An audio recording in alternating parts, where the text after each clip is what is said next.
Halo, aku Fahira Aku Alfia. yang akan nemenin kalian kurang lebih 30 menit ke depan buat Ngobrol-ngobrol bersama narasumber yang sangat luar biasa. Oke, di episode kali ini kita kedatangan seorang yang luar biasa, keren dan hebat nih teman-teman. Beliau adalah Kang Akil Pratama dan Teh Rifda Fadila. Halo Kang Teteh, gimana kabarnya? Halo, baik. Alhamdulillah baik. Kalian berdua gimana kabarnya? Alhamdulillah baik juga. Oke, Kang Teteh boleh nih disapa-sapa dulu sobat Kamda yang ada di rumah. Halo teman-teman. Masih agak kaku ya, kita Iya. berdua masih deg-degan. Iya, Oke, mungkin sebelum mulai nih, boleh untuk Akang dan Teteh perkenalan terlebih dahulu. Biar lebih akrab, biar Iya. kenal Iya. gitu. boleh. Nah, dari saya dulu ya. Boleh. Sebelumnya teman-teman semuanya, perkenalkan nama saya Akil Pratama. Saya di sini selaku Wakil Ketua Umum Dewan Perwakilan Mahasiswa UPI Kampus Sumedang. Oke, sekarang giliran aku. Perkenalkan teman-teman semua, aku Rifda Nur Fadlila selaku salah satu ketua komisi di DPM UPI Kampus Sumedang. Serem banget nih bisa ngobrol-ngobrol sama Akang Teteh hari ini. Mungkin awalnya kita akan bahas topik yang basic dulu ya Kang Teteh. Ya, boleh. Yang pertama itu mungkin apa sih motivasi Akang dan Teteh buat terlibat di DPM ini? Oke, kalau motivasi kayaknya Akil dulu. Iya, boleh. Jadi pada awalnya tuh kalau misalkan saya didelegasiin dari himpunan pada awalnya. Nah, tapi keterusan sampai 2 periode. Jadinya sekarang saya menjabat jadi wakil ketua umum gitu. Oke, aku agak beda sama Akil. Kalau Akil kan delegasi, berarti dia udah niat tuh dari Iya. awal. Kalau aku enggak. Aku waktu itu diajak sama salah satu kakak tingkat. Kebetulan dia juga jadi anggota DPM. Nah, waktu aku diajak karena aku masih maba gitu, belum tahu. Masih polos ya? Iya, masih polos kan, nggak tahu. Aduh, aku harus ikut apa ya? Terus diajak, jadi aku akhirnya ikut. Nah, pas ikut tuh posisinya aku nggak tahu tuh nanti DPM tuh ngapain ya. Aku harus apa ya di DPM ini. Tapi untungnya pas udah join, kita dibantuin dan aku sama Akil satu komisi kebetulan. Jadi karena Akil juga maju jadi wakil ketua. Karena Akil maju, terus kita berdua bersama-sama. Jadi ya Akil maju, aku maju. Oke. Kalau boleh tahu nih Akang Teteh, selama 2 periode itu tuh ada nggak sih momen berkesan yang paling nggak terlupakan selama menjabat? Kalau misalnya dari saya yang nggak terlupakan sih kalau misalnya lagi bertugas ya ngawasin kader ya. Jadi kader tuh benar-benar berkesan bagi saya dari huru haranya ketemu mahasiswa baru dan yang lain-lain. Kalau misalnya dari internal DPM sendiri itu saya sangat suka waktu DPM Makrab karena di sana tuh kita bisa bikin memori bareng dan juga having fun bareng lah gitu. Jadi lebih erat ya Kak? Iya, benar. Kalau dari aku sendiri, momen paling berkesannya tentu aja pas ngawas, karena kalau ngawas tuh kita bener-bener bekerja yang turun langsung dan dilihat sama orang gitu. Oh, ini ya kerjanya DPM. Meskipun sebenarnya DPM itu kerjanya bukan cuma ngawas, ada aspirasi dan legislasi. Cuman kita kan kelihatannya waktu pas ngawas aja. Bener, di situ juga kita harus siap menghadapi semua omongan baik dari teman-teman peserta terus pelaksana. Nah, di situ juga peran kita dibutuhkan gitu ya. Benar. Dan ya sambil belajar, sambil berbagai pengalaman yang kita dapat di situ. Oke, berarti DPM itu nggak cuma ngawas aja ya Teh, banyak lagi job desk-nya yang lain. Ya betul. Ngomong-ngomong Kang Teh kan Akang sama Teteh udah berarti 2 periode kan? Iya, 2 Iya, periode. benar. Dari 2023 sama sekarang. Iya, berarti. 2023 sampai sekarang. Ada nggak sih Teh kayak tantangan ataupun struggle Akang Teteh selama ngejabat di DPM ini? Kalau misalnya tantangan ya pasti ada ya. Banyak dan itu balik lagi ke diri kita sendiri gimana cara nanggepin tantangan tersebut. Kalau misalkan dari saya itu kebanyakan perbedaan pendapat sih dari kita pelaksana dan pengawas dan juga menjaga emosi yang dimana self control itu penting banget kalau misalnya lagi bertugas gitu sih. Iya, kalau dari aku juga sebenarnya sama, karena sedikit banyaknya kegiatan yang kita lalui itu kan bareng gitu ya. Bener, yang paling penting itu self control sama time management. Karena kalau self controlnya punya tapi time managementnya nggak ada, atau salah satu dari kedua itu nggak ada, susah gitu kan. Nah banyak juga orang kan beda-beda time managementnya, kemampuannya beda-beda, self control kemampuan mereka juga beda-beda. Jadi ya mungkin di 2 poin itu tantangannya. Oke, aku mau nanya nih Teh, tadi kan kayak ngesinggung tentang skala prioritas ya Teh? Iya, time Antar tiap management. orangnya ya. Iya. Gimana sih cara Akang dan Teteh buat mengelola anggota-anggotanya supaya bisa hadir di dalam setiap kegiatan nih? Kalau aku sendiri gitu ya, karena sekarang aku punya anggota.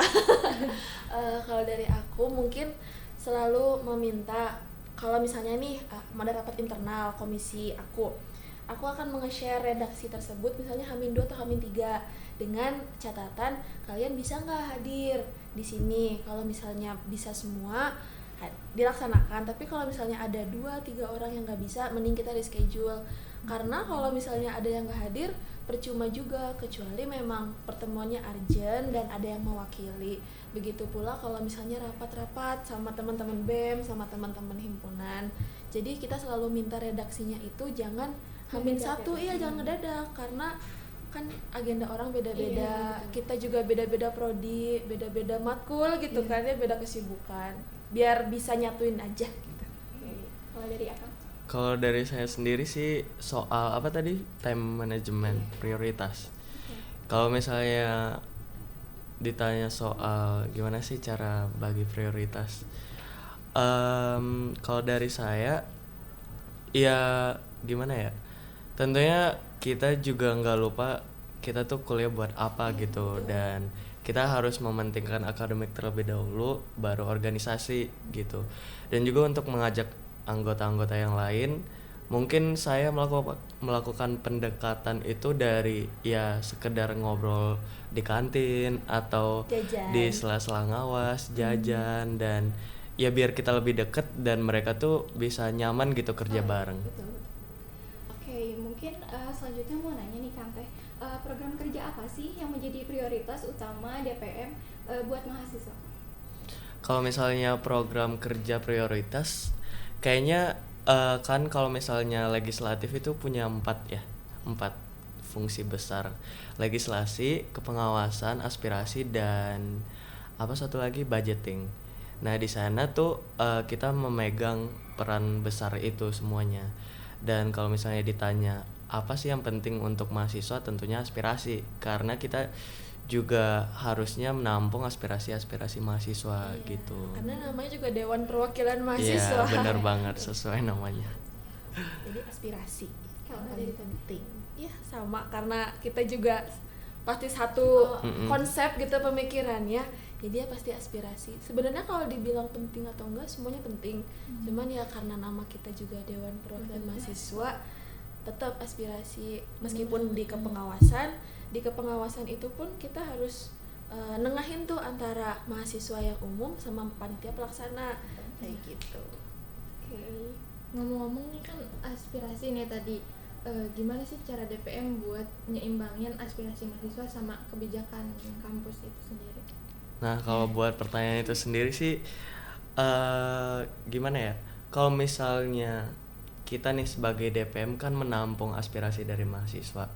Nah tentunya kalau misalkan aspirasi-aspirasi tersebut bisa kita tindak secara langsung setelah ditampung, nah dari DPM itu bakalan kerja sendiri gitu loh. Kalau misalnya kita mampu, kita bakalan nuntasin aspirasi-aspirasi tersebut.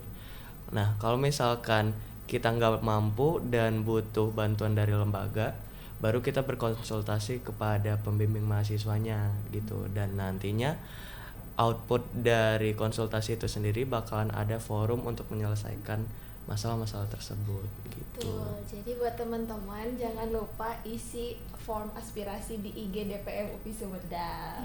Bener, atau enggak kalian bisa langsung ke anggota DPM-nya Betul. buat nyalurin Kita aspirasi. berdua juga boleh. Langsung ke Kalau Tama ngobrol sama langsung Iya, boleh. boleh. Ngobrol Boleh. langsung juga boleh. Barangkali ada yang urgent perlu dirahasiakan juga boleh. Oke nih, tadi kan udah ngomongin aspirasi ya Teh. aku mau nanya nih, peran apa sih yang menurut Akang Teteh bisa dimaksimalin di DPM buat mendukung kegiatan mahasiswa? Nah, kalau misalnya peran yang mendukung kegiatan mahasiswa itu kan kalau misalnya dari DPM itu sendiri kita juga pasti pikirannya mungkin terbatas juga ya. Nah, di sana kita juga ingin menampung aspirasi mahasiswa, mana tahu mereka punya ide-ide atau misalnya saran dan masukan tentang mau diadain kegiatan apa nih di kampus biar merekanya pada ikut, biar merekanya pada enjoy juga gitu. Jadi kerja DPM adalah ngobrol. Iya, Ngobrol. benar. Berdiskusi. Berdiskusi. Diskusi Ya, bahasa tepatnya. kerennya diskusi. Oke. Nah, ngomong-ngomong kan tadi apa sih namanya udah ngejabat nih Teteh, ada nggak sih harapan Teteh ke depannya buat DPM periode selanjutnya gitu? Harapan Teteh. Dari aku sendiri harapan buat DPM kedepannya adalah tetap kita harus bonding dulu, baik dari internalnya DPM sendiri maupun keluar, baik dari DPM dan BEM, DPM dan mahasiswa maupun DPM dengan Ormawa, karena mau nggak mau kita tetap harus ingat DPM adalah Ormawa tertinggi gitu ya di fakultas itu. Jadi dengan title tersebut jangan bikin DPM itu kayak apa ya, sombong atau kayak gimana, tapi kita juga tetap harus berbaur, harus tetap mendengarkan orang-orang tuh ngomong apa, harus tetap benar tadi self controlnya, kita harus menengahi antara lembaga dan mahasiswa kayak gitu. Semoga bisa tetap seperti itu. Akang sendiri. Kalau misalnya dari saya sih tentunya ya orang-orang pasti ngarepin DPM kedepannya lebih maksimal lagi, lebih baik lagi, dan lebih maju lagi. Nah, cuman harapan dari saya sendiri mungkin dari internalnya dulu yang harus dibangun gitu loh. Kayak kata Terifdah tadi, itu harus kita bonding dulu biar kita bisa kerja bareng dengan nyaman gitu. Sehingga kalau misalnya kita udah nyaman nih, kita bisa kerja sama dengan baik, maupun itu sekalipun keluar ke pihak BEM atau misalnya Ormawa yang lain atau langsung dengan mahasiswa. Dan juga apa namanya, hal-hal tersebut yang dibutuhkan juga sama mahasiswanya, melihat kita sebagai Dewan Perwakilan Mahasiswa gitu loh. Ya, intinya kalau organisasi mah bonding gak sih? Iya, Mm-mm. betul. Ya Teh, kayaknya aku mau ngasih pertanyaan pamungkas terakhir mungkin. Gimana nih strategi DPM dalam meningkatkan partisipasi mahasiswa terhadap keputusan kampus? Boleh dijawab dari Akang? Oke, boleh. Kalau misalnya strategi kita dalam apa tadi? Strategi DPM dalam meningkatkan partisipasi mahasiswa. Oke. Tentunya aspirasi ya, karena kita balik lagi ke aspirasi. Aspirasi. Kita juga harus mendengarkan aspirasi dari mahasiswa itu gimana, sehingga kita bisa tahu apa sih yang diinginkan sama mahasiswa itu gitu loh. Dan nanti kalau misalnya dari DPM nggak bisa menindaklanjutinya, kita bisa langsung konsultasi ke pihak lembaga, ke BIM, ke pembimbing, Pembimbing, pembina ya. mahasiswa kemahasiswaan gitu loh. Ya, gitu. Kalau dari Teteh? Kalau dari aku mungkin karena aku banyaknya berkecimpung di kepengawasan gitu ya, aku selalu bilang ke proker-proker yang aku awasi, kalau misalnya memang acara ini besar dan membutuhkan kerjasama dari mungkin prodi atau dari UKM, lakukan. Jangan semua di take over sendiri, karena kalau di take over sendiri jeleknya adalah satu, mungkin bisa keteteran, dua, ada yang lebih expert tapi dia nggak diajak, nanti ada kerasa kayak aduh saya nggak dianggap kayak gitu. Jadi intinya kita harus melibatkan di dalam apapun gitu, karena kan di fakultas sendiri nggak cuma ada BEM tapi ada ormawa-ormawa lain, ada UKM-UKM lain, mereka juga bagian dari kita dan tetap harus diajak.